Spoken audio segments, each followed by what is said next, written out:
we'll go to the KC series, the red hot Kansas City Royals, who actually are Yeah. 3 games over 500. They're tied with your Tigers, I believe.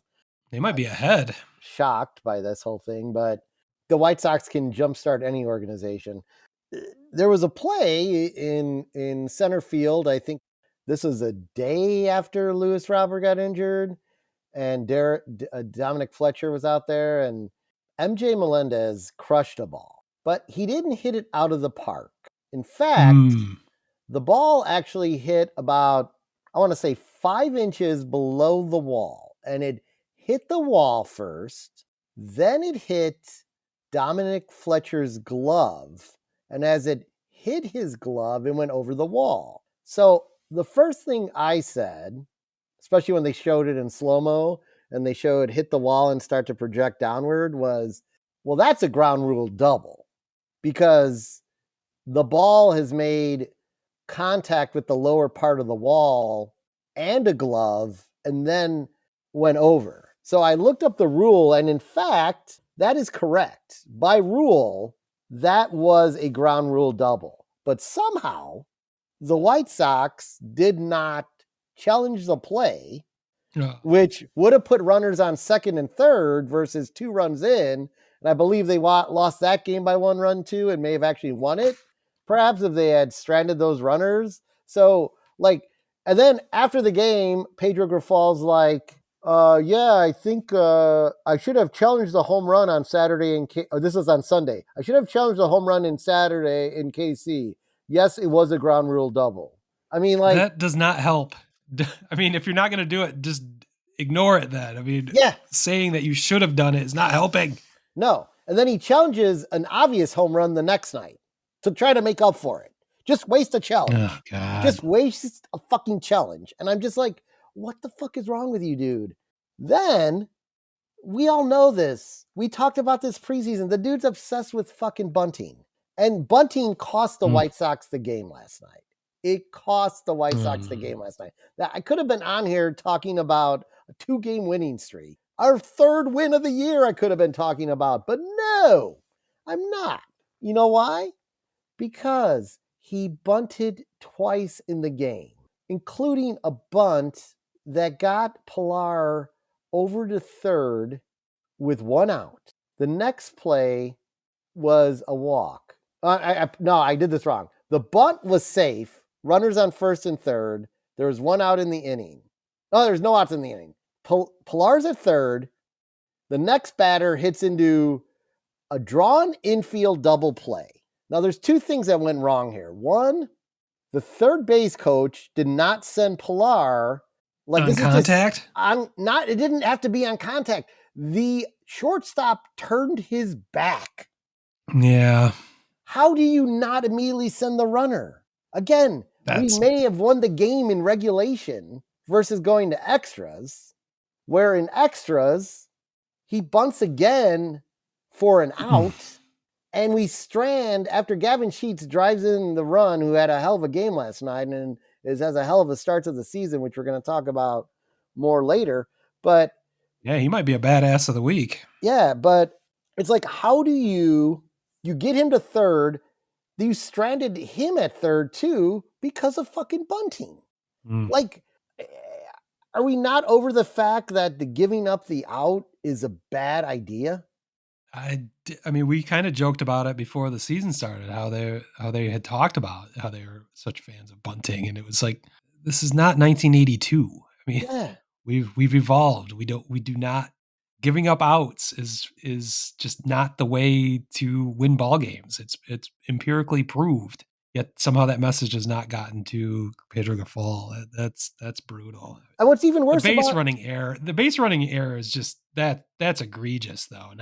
Not scoring on a double play when you're standing on third base. Yeah, I mean, if he wasn't going on contact, like you said, as soon as the shortstop turns his back, you go. He cannot throw you out. Essentially, it was a free run.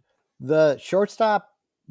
Now they were playing in. The shortstop turned his back and ran to second. Oh, I didn't even know that part. Yes, wow. Yes, it's unfathomable that we didn't score the run. I mean, it's almost like they knew that you weren't going to run. I mean, Yeah, how would he take that much time to do a double play and not even yes, worry about the run coming in? Wow. unbelievable. Yikes. Then to continue, like the Grifoli of the year in the game, earlier in the game, they intentionally walk Josh Naylor, and it works out. This time we're in extras with one out and a runner on second. We pitch to Josh Naylor, who, after wasting Gavin Sheets' leadoff double with bunting and stranding that run instead of scoring 2 runs in the extras, we only score the one. Josh Naylor ties the game up. Then what do? We intentionally walk the batter after Josh Naylor. I All mean, right. what is there is no fucking logic. It's like pitching to Jose Ramirez with a runner in scoring position and the game's on the line. You and first base is open. You Yeah, you don't. can't do that. You don't. You give them the pass and you take your chances, and no one is going to, you know, fucking say a thing about it. But this fucking idiot isn't smart enough. Again, he intentionally walked him in a less dire situation than trying to hold on to the 1-run lead that you maybe would have scored 2 runs if you decided to hit instead of bunt when we had a runner in scoring position.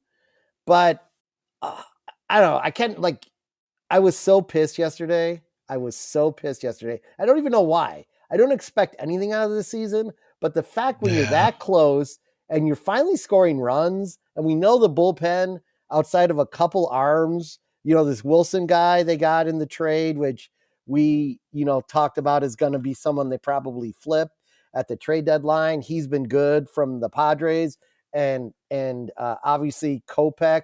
Now he's come out and said he wants to be the closer. So with that mentality, he's going out there and letting it go. Nice. If he can stay healthy, I mean, again, he's another guy. If he can stay healthy because of the short amount of work, 100%. You got a few decent arms there, but outside of that, it's a crapshoot. You're probably get good performances here and there. So you have to expect if your starting pitcher is leaving with a 1-run lead in the the 5th or 6th inning, that it's going to be a fucking roller coaster till you get to the end. So you can't be giving up outs by bunting. You have to be intelligent about your play. And he is just not a good manager. And I really, if Chris Getz is really watching this and really dissecting this, I actually think one of my, questions for the White Sox, the things we looked at preseason, I don't think he's going to make it. Or if he makes it, he's going to be dismissed at the end of this season. I've got a impromptu Asshole? asshole question. Go right ahead. If you had to choose one, you know where I'm going with this.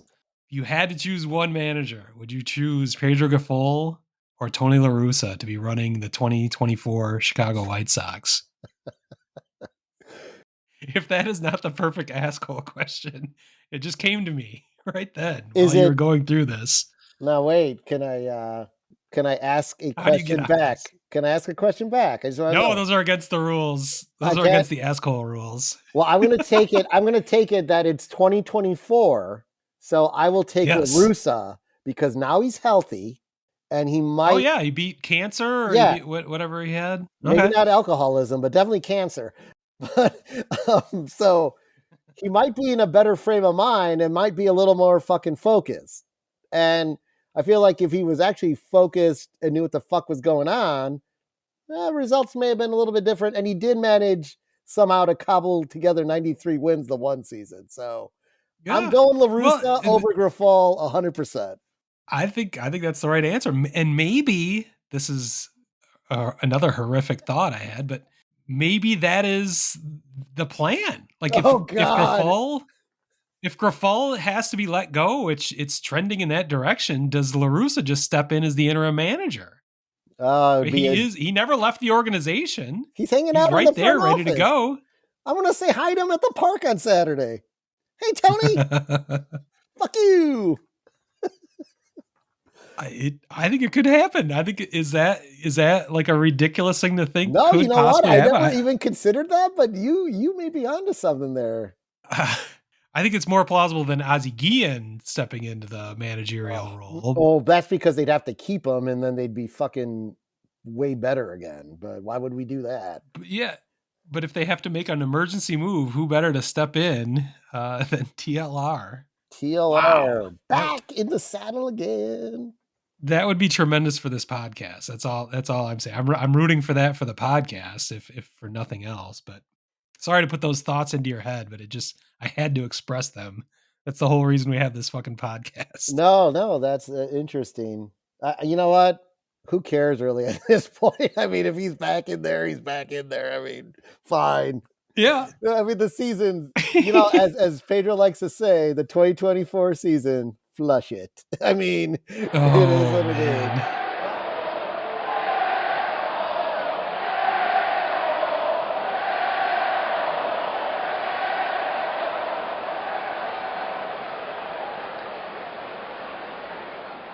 Wordhole Media.